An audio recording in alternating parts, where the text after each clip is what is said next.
The Honorable Michael K. Callens now presiding. Your Honor, for the record, this is a matter of Daniel Spaulding. Indictment 18-162 appears for imposition of sentence before Your Honor.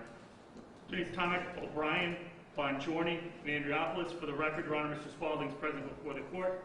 And counsel, if you could please identify yourselves for Judge Callen, the record, starting with the Commonwealth Police. Thank you, Mr. Clerk. Good afternoon, Your Honor. Jim O'Brien from the Attorney General's Office for the Commonwealth. Thank you. Good afternoon, Your Honor. Vincent Bongiorni for Mr. Spaulding. Good afternoon, Judge Nick Andriopoulos on behalf of Mr. Spaulding as well. Good afternoon. Good afternoon, Mr. Spaulding. Good afternoon, Your Honor. All right, Mr. O'Brien. Thank you, Your Honor. The Commonwealth moves for sentencing at this time. And as a prefatory matter, I just say I apologize for the delay. Obviously, there was a bad traffic accident on the pike getting here, which is why Ms. Tomich is not here at this point. So I'm sorry for the delay we caused the court.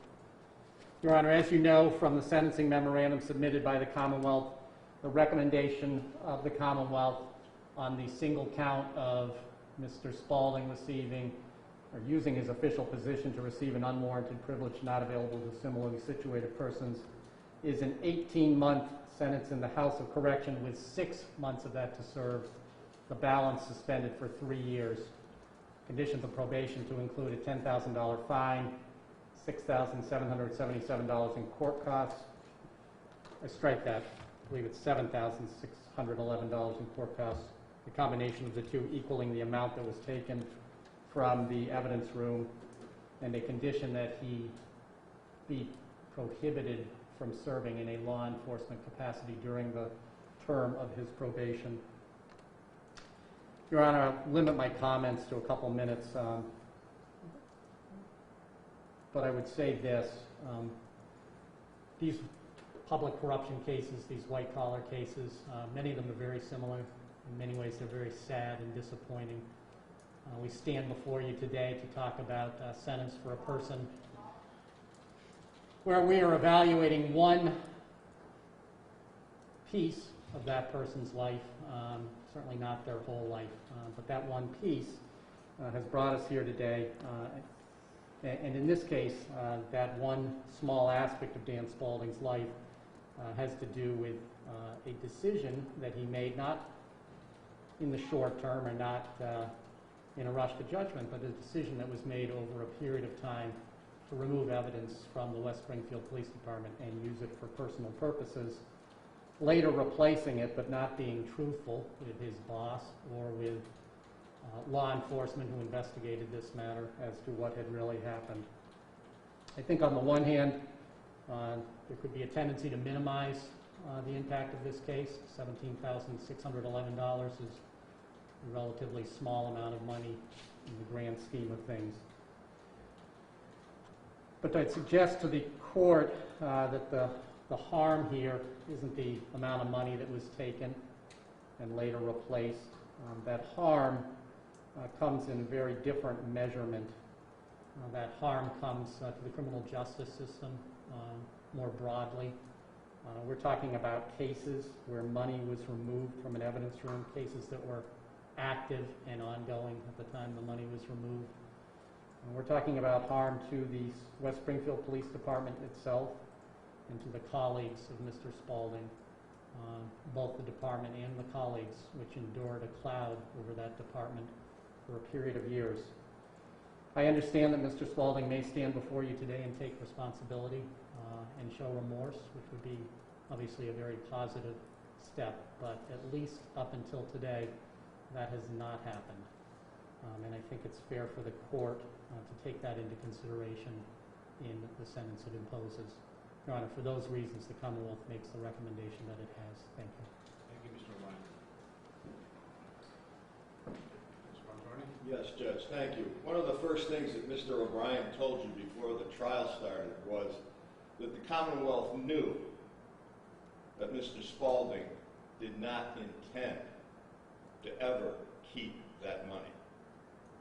That's why they charged him with a crime which has never been tested on appeal, which I consider to be mala in se, as opposed to those crimes that require an evil intent, a mens rea. And I don't think that that was present here. We've asked the court to impose a 1-year probation, and in large measure, We ask that because a person like Mr. Spaulding, I presume you read all of the letters. Yes, I should say that on the record. I received a number of letters of support for Mr. Spaulding. I read all of them, some a few times, so go ahead. So I think when you look at the fairly valuable insights into character that were reflected in those letters by people who have known him for years, and you put that on the scale, it appears clear to me that the good works that Mr. Spaulding engaged in far outweigh what I consider to be anomaly. My brother said that he expects to hear some acknowledgement from my client. That's not going to happen. It's not going to happen because the Commonwealth made it very clear that one of the things that they were seeking to do was to permanently deprive him of a pension worth probably in excess of $2 million. And that's a collateral consequence that's going to flow from whatever happens here today. So for that reason, as his attorney, it's my judgment that he not engage in such activity. So I want the court to understand that's a legal judgment based on what I perceive to be collateral consequences in this case. The other reason we think probation is appropriate here is because of those consequences. You have a person who has already received an exquisite form of punishment. He had a great reputation in his community. He had a great reputation within his police department. The Chinese have an expression about losing face. Well, I can tell you that the shame that Mr. Spaulding has had to bear and the shame that his children have had to bear by the fact that he was indicted and ultimately convicted by this court is probably a more exquisite form of punishment than anything the court could devise here. So we have looked at this case quite a bit differently than the Commonwealth. I know that the Commonwealth has prosecuted a number of cases of state police where they've kept their pensions and they've made restitution. And those were people who intended to keep the money, but for the fact they got caught. That was never the case here. Mr. Spaulding, I suggest to you, has led an otherwise exemplary life. There is no chance that he is at a risk to reoffend.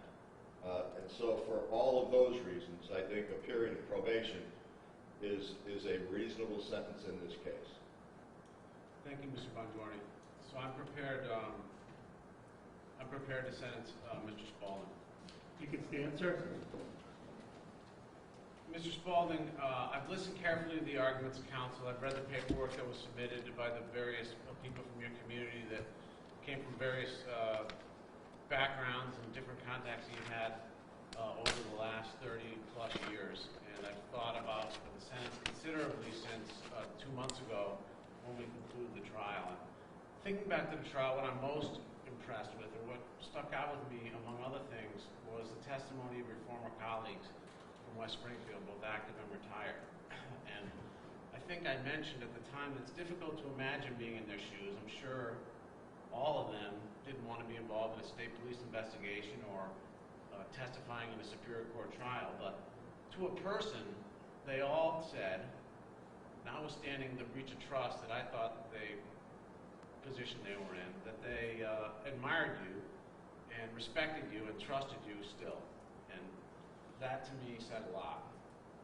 Of course, the letters speak to me, but their testimony spoke to me as well. So I thought there must be something special about Dan Spaulding when I heard that. So a fair and just sentence is exactly what Mr. Bongiorni asked for. Probation for 1 year, administrative. And I will waive the fees associated with the probation because you have teenage children. And your job, first and foremost now, is to get those children, those teenage, young adult children, ready to be adults. And so the fees that you would otherwise pay for your probation supervision will be waived, and I hope that that money goes toward getting your kids ready to be adults. So that'll be the sentence imposed. Thank you so much, Your Honor. Mr. Spaulding, sir, if you could please recognize with the probation department before leaving today, sir. Thank you very much. Thank you. Rise.